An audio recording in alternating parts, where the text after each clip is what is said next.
যদি দুইজন মানুষের মধ্যে ভালোবাসা থাকে তাহলে একটা কুঁড়ে ঘরকেও রাজপ্রাসাদ মনে করে থাকা যায়। বাট দুইজন মানুষের মধ্যে যদি মনের মিল না থাকে, রাজপ্রাসাদেও কিন্তু শান্তিতে থাকা যায় না। হ্যালো এভরিওয়ান, আসসালামু আলাইকুম। আমার নতুন আরও একটি ব্লগে আপনাদের সকলকে স্বাগত জানাই। আজকে আমার জীবনের অনেক বেশি স্পেশাল একটা দিন ছিল। তো আজকের দিনে কি করলাম সব কিছুই আমি আপনাদের সাথে শেয়ার করব।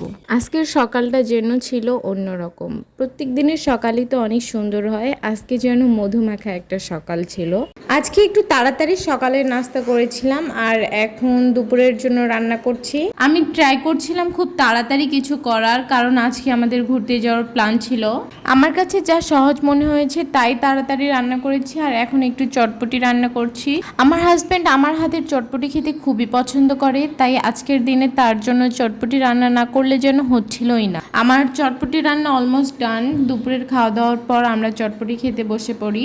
আর চটপটিটা কিন্তু খুবই অসাধারণ ছিল, দোকানের কেনা চটপটির থেকেও খুবই মজা ছিল। তারপর আমি একটু চকলেট খাই।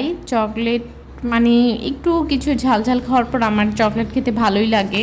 আপনাদের কেমন লাগে অবশ্যই কমেন্ট করবেন। কিন্তু তারপর সবশেষে আমরা বেরিয়ে পড়ি আর আমি দরজায় তালা দিয়ে এই তো হাঁটছি। তারপর আমরা এখন চলে আসছি ফেরিঘাটে। ফেরিঘাটে অনেক ভিড় ছিল আর সূর্যটা অনেক সুন্দর দেখা যাচ্ছিল, তাই আমি ভাবলাম এই জায়গাগুলোর একটু ভিডিও করে নেই, আপনাদের সাথে যেন শেয়ার করতে পারি। এটা হচ্ছে বিষ্ণন্দী ফেরিঘাট। এই ফেরিঘাটে কিন্তু অনেকেই ঘুরতেও আসে, বাট আমরা এখানে ঘুরতে আসি নাই, আমরা ফেরি পার হব, ফেরিতে উঠছি আমরা।